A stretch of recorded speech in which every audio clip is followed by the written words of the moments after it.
Welcome to study कर 27 मार्च 2023 के most important current affairs का पहला क्वेश्चन है। इसरो ने LVM-3 रॉकेट से वन वेव के कितने सैटेलाइट लॉन्च किए हैं? तो दोस्तों अभी हाल ही में इसरो के द्वारा LVM रॉकेट से वन वेव के 36 सैटेलाइट लॉन्च किए गए हैं। दोस्तों याद रखिएगा कि ये जो वन वेव है ये यूनाइटेड किंगडम की एक संचार नेटवर्क कंपनी है। तो इसरो और इस वन वेव कंपनी के बीच में 72 उपग्रह छोड़े जाने को लेकर के एक एग्रीमेंट हुआ था, यानी इसरो को वन वेव के 72 सैटेलाइट अंतरिक्ष में छोड़ने थे। तो दोस्तों 72 में से 36 सैटेलाइट जो है वो 2022 में छोड़े गए हैं अंतरिक्ष में। इसके अलावा जो बचे हुए 36 उपग्रह थे उनको अभी हाल ही में छोड़ा गया है। किस रॉकेट से छोड़ा गया है? याद रखिएगा इस रॉकेट का नाम LVM-3 यानी लॉन्च व्हीकल मार्क 3 इस रॉकेट का नाम है। और दोस्तों ये जो 36 उपग्रह छोड़े गए हैं ये लो अर्थ ऑर्बिट में छोड़े गए हैं।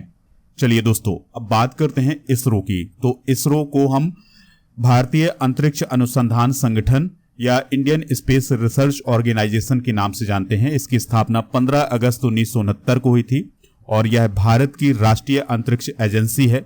इसका मुख्यालय बेंगलुरु में है। इसके वर्तमान अध्यक्ष हैं S सोमनाथ। दोस्तों नासा और इसरो के द्वारा अभी हाल ही में निसार नामक एक उपग्रह का निर्माण किया गया है। इसे 2024 में लॉन्च किया जा सकता है। दोस्तों इसरो ने अभी हाल ही में SSLV-D2 को भी लॉन्च किया है। ये SSLV-D2 क्या है दोस्तों? याद रखिएगा यह एक रॉकेट है जिसके माध्यम से जो छोटे उपग्रह हैं उनको भेजा जाएगा। SSLV का मतलब होता है स्मॉल सैटेलाइट लॉन्च व्हीकल। दोस्तों आप देख रहे हैं 27 मार्च 2023 के मोस्ट इंपॉर्टेंट करेंट अफेयर्स का महत्वपूर्ण लेक्चर। तो इसको आप लास्ट तक जरूर देखिएगा। लास्ट में आपसे क्वेश्चन भी पूछा जाएगा जिसका आंसर आपको कमेंट बॉक्स में देना है। चैनल पर पहली बार आए हैं तो सब्सक्राइब कर लें और बेल आइकन भी दबा लें जिससे आपको समय पर सबसे पहले नोटिफिकेशन मिल सकेगा। हमारे जितने भी सोशल मीडिया प्लेटफॉर्म है उन पर भी आप हमें फॉलो कर लें। सभी का लिंक डिस्क्रिप्शन बॉक्स में दिया गया है। दोस्तों मॉक टेस्ट ज्वाइन कर लें अगर आप MP के किसी भी एग्जाम की तैयारी कर रहे हैं या फिर SSC बैंकिंग किसी भी एग्जाम की तैयारी कर रहे हैं तो उसके लिए मॉक टेस्ट हमारे ऐप पर उपलब्ध है। मॉक टेस्ट जरूर ज्वाइन करिएगा। ये मॉक टेस्ट हिंदी और अंग्रेजी दोनों माध्यम में उपलब्ध है। अगर आपको मॉक टेस्ट में डिस्काउंट चाहिए तो मेरा कूपन कोड यूज करिएगा PS100, आपको डिस्काउंट भी मिल जाएगा। डेली करंट अफेयर्स का PDF भी ऐप पर उपलब्ध है तो ऐप को जरूर डाउनलोड करें। लिंक डिस्क्रिप्शन बॉक्स में दिया गया है। नेक्स्ट क्वेश्चन है a matter of the heart education in India के लेखक कौन है? तो दोस्तों इसके लेखक हैं अनुराग बेहर। कौन है? अनुराग बेहर। तो दोस्तों अनुराग बेहर की बात करें तो अजीम प्रेमजी फाउंडेशन के CEO हैं और अजीम प्रेमजी यूनिवर्सिटी के संस्थापक उपाध्यक्ष हैं। दोस्तों ये जो पुस्तक लिखी गई है a matter of the heart education in India, तो इसमें 110 कहानियां बताई गई हैं और इसमें जो अजीम प्रेमजी फाउंडेशन है उसके जो अनुभव हैं उस पर प्रकाश डाला गया है। कुछ प्रमुख पुस्तकें डिस्कस करते हैं दोस्तों जो कि आपके एग्जाम के पॉइंट ऑफ व्यू से बहुत ही इंपॉर्टेंट हैं। एक पुस्तक है अंबेडकर ए लाइफ। तो इस पुस्तक के लेखक कौन है? शशि थरूर हैं। ये कंफ्यूज्ड माइंड स्टोरी, इसके लेखक कौन है दोस्तों? साहिल सेठ हैं।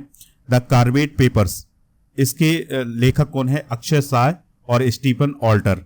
The philosophy of modern song, इसके लेखक कौन है? बॉब डायलन है। और रजनी के मंत्र, इसके लेखक कौन है? PC बालासुब्रमण्यम। अगला क्वेश्चन है मुख्यमंत्री वृक्ष संपदा योजना किस राज्य में लॉन्च की गई है? तो दोस्तों यह योजना अभी हाल ही में छत्तीसगढ़ में लॉन्च की गई है। छत्तीसगढ़ के जो मुख्यमंत्री हैं भूपेश बघेल जी, उनके द्वारा मुख्यमंत्री वृक्ष संपदा योजना लॉन्च की गई है। इस योजना का जो प्रमुख उद्देश्य है किसानों और भूस्वामियों को वित्तीय सहायता प्रदान करके राज्य भर में वृक्षारोपण को बढ़ावा देना। देखिए दोस्तों इस स्कीम को आप समझिएगा। होगा क्या कि अगर कोई भूस्वामी है या कोई किसान है वो अपनी 5 एकड़ भूमि पर वृक्षारोपण करना चाहता है तो उसके लिए सरकार अनुदान देगी। लेकिन अगर कोई किसान है वो 5 एकड़ से अधिक भूमि पर वृक्षारोपण करना चाहता है तो उसमें दोस्तों सरकार 50% अनुदान देगी। तो ये है मुख्यमंत्री वृक्ष संपदा योजना।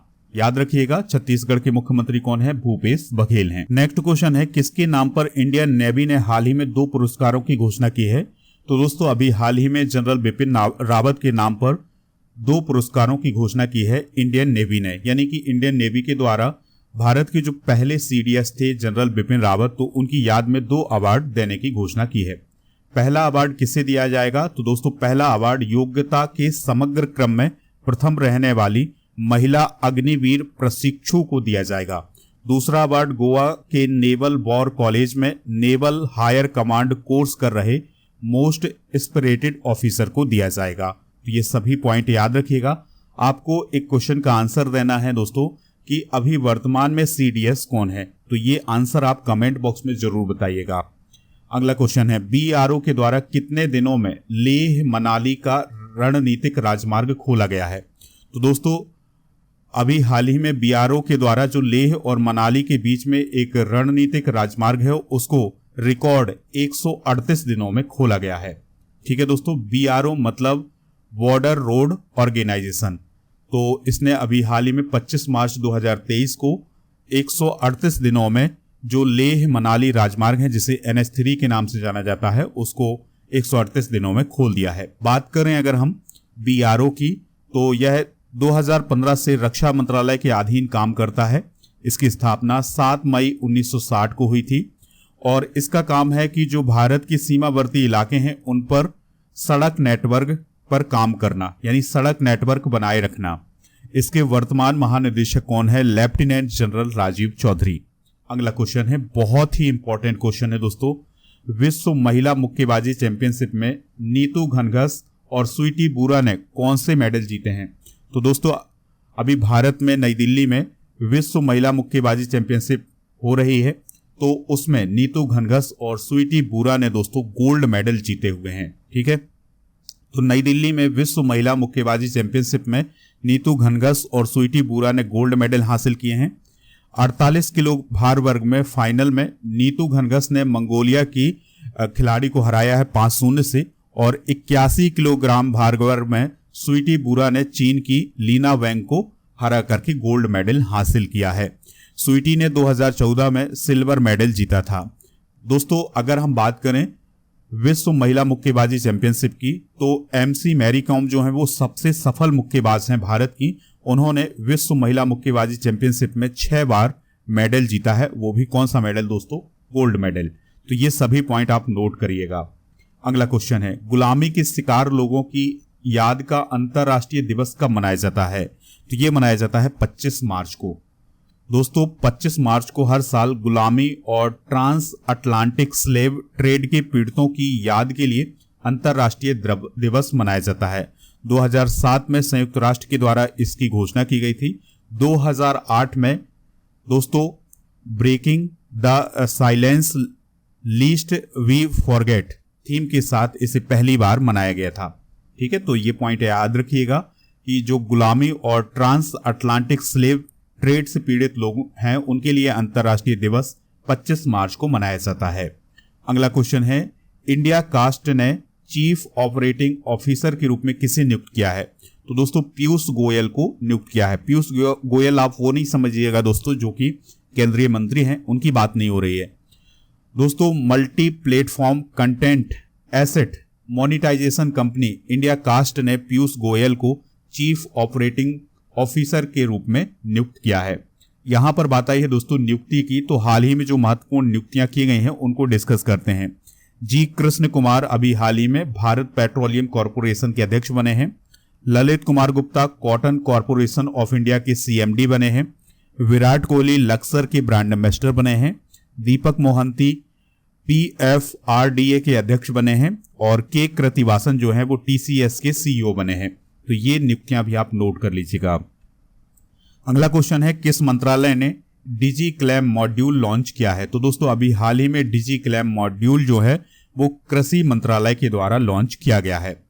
तो दोस्तों ये जो डिजी क्लेम लॉन्च किया गया है इसको प्रधानमंत्री फसल बीमा योजना के दायरे में लॉन्च किया गया है। यानी कि प्रधानमंत्री फसल बीमा योजना से संबंधित जो क्लेम होंगे उनको डिजिटली माध्यम से सॉल्व किया जाएगा। बात करते हैं प्रधानमंत्री फसल बीमा योजना की, तो इसको 2016 में केंद्र सरकार के द्वारा शुरू किया गया था। इसमें दोस्तों कटाई के पहले और कटाई के बाद के नुकसान को कवर किया जाता है। यानी किसान का अगर कटाई के पहले और कटाई के बाद नुकसान होता है तो उसको कवर किया जाता है इस प्रधानमंत्री फसल बीमा योजना के अंतर्गत। अगला क्वेश्चन है, लास्ट क्वेश्चन है, बहुत ही ध्यान से सुनिएगा। इन्वेस्ट इंडिया का नया मैनेजिंग डायरेक्टर और सीईओ किसे नियुक्त किया गया है? तो दोस्तों मनमीत के नांदा को अभी हाल ही में इन्वेस्ट इंडिया का नया एमडी और सीईओ नियुक्त किया गया है।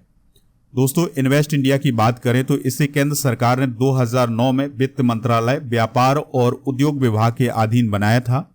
यह गैर लाभकारी संगठन है। इसका उद्देश्य होता है निवेशकों को व्यापार में भारत में प्रोत्साहित करना और उनकी सहायता करना।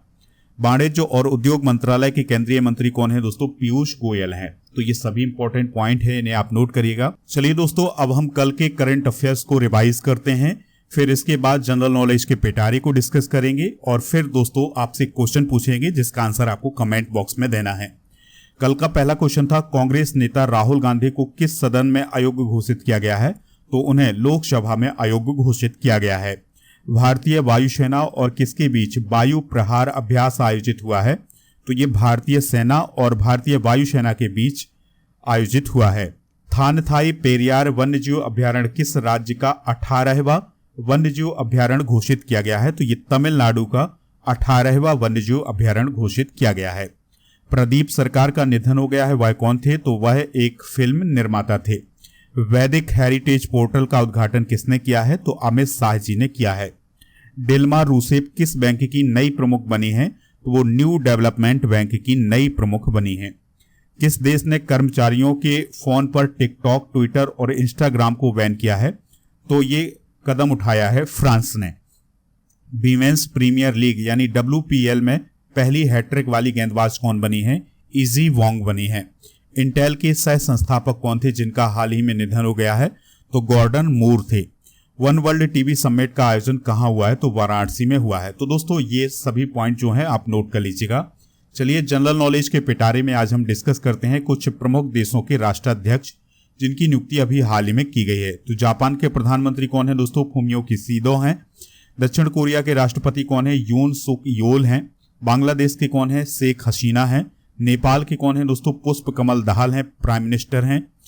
ऑस्ट्रेलिया के प्राइम मिनिस्टर हैं एंथोनी अल्बनीज। ब्राजील के राष्ट्रपति हैं लूला दा सिल्वा। इजराइल के प्रधानमंत्री हैं बेंजामिन नेतन्याहू और इटली के प्रधानमंत्री हैं जॉर्जियो मेलोनी।